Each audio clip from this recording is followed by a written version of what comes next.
Thanks for making the Locked On Ole Miss podcast your first listen every day. We're free and available wherever you get your podcast. We're part of the Locked On Podcast Network, your team every single day. I'm going to be joined in a second by Brian Smith, and we're going to talk a little bit about recruiting. But first, I do want to let you know that Locked On LinkedIn is the college recruiting sponsor across the Locked On Podcast Network. LinkedIn Jobs helps you find the qualified candidates you want to talk to faster and for free. Post your job for free at linkedin.com/lockedoncollege. Terms and conditions apply. Hello, I'm Stephen Willis, and this is an extra edition of the Locked On Ole Miss podcast, and we're going to talk a little bit of recruiting because you guys love it when we talk about recruiting. How you doing, Brian? Doing well, sir. How about yourself? How is Haines City, Davenport area treating you? Very well, actually. It's quiet, it's easy going, and I still got access to all the things I need. Good times. The downside to it is you're probably a little closer to I-4, and I-4, as we all know, is the devil. There's nothing else to add to that. So anyway, we have a couple of things we want to talk to today. We're going to talk a little bit about Noreel White. We're going to talk a little bit about Trever Jackson, the quarterback from Jones High School in Winter Garden, Florida. And we're just going to talk about recruiting in general. But let's start with Noreel White. He's decommitted to Arkansas. There's stories all over the place that he's eventually going to commit to Ole Miss, but we all know that in recruiting that is always subject to change. What would you say about Noreel White? What do you think this means? What about any of this? Well, I think it's called due diligence.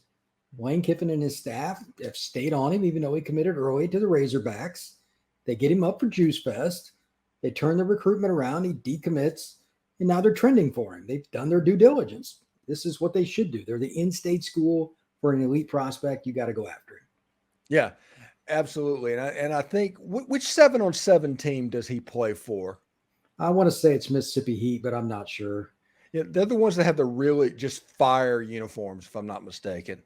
Oh God, that could be a lot of them. Yeah. It kind of looks like Mardi Gras. It's like the purple, yellow, and green. Oh, okay. Well, that's bootleggers. Yeah. Okay. It's a really good player. I'm looking forward to whenever this decision is made. Like I said, Ole Miss is trending for him right now. There's probably crystal balls and RPMs that are going in for him all over the place. But this would be a big pickup for Ole Miss. And if and when he does commit, I will be doing a breakdown segment on my show as well. And I'm sure me and Brian will talk about it as well.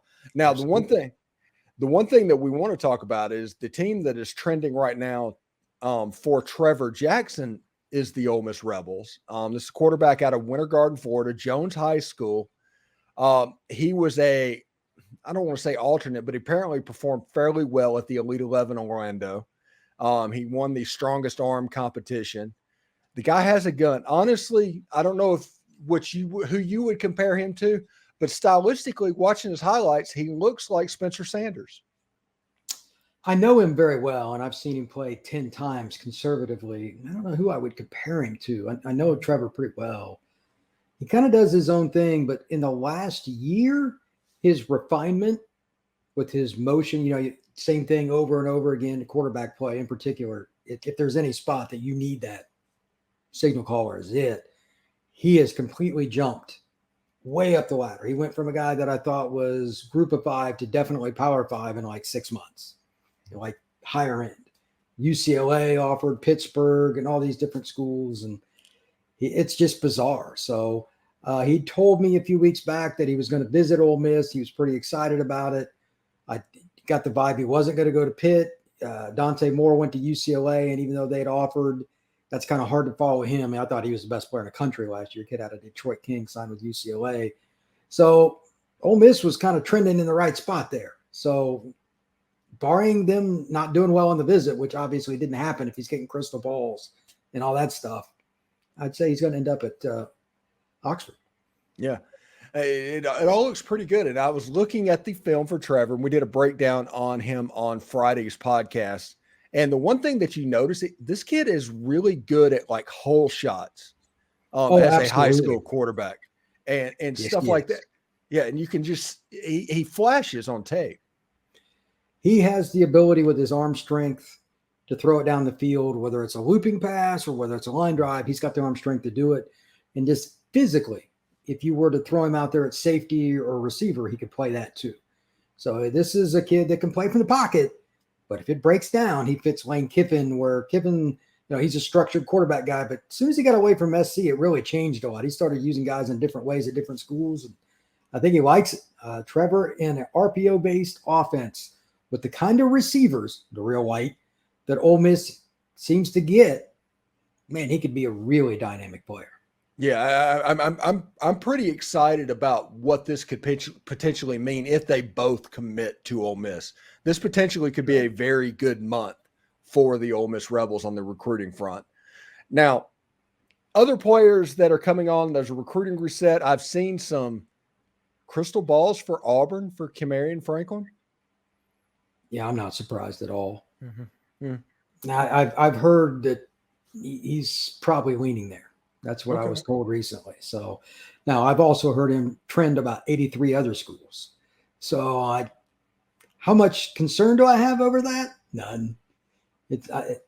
This is a game of ping pong. The ball goes back and forth. Mm-hmm. So Ole Miss, the only concern I have for them is he lives so close. Why hasn't he committed already? But at the same time, a lot of kids like this end up picking home at the end.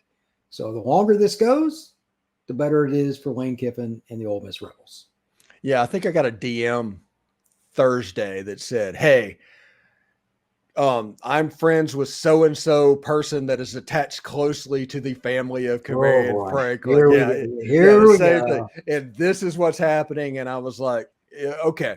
It's one of those things. You take it, you listen to it because there's a chance they might be right, but you take it with a grain of salt as well. But in recruiting, stories like that, it makes my day because everybody knows somebody. I'm not going to comment on that.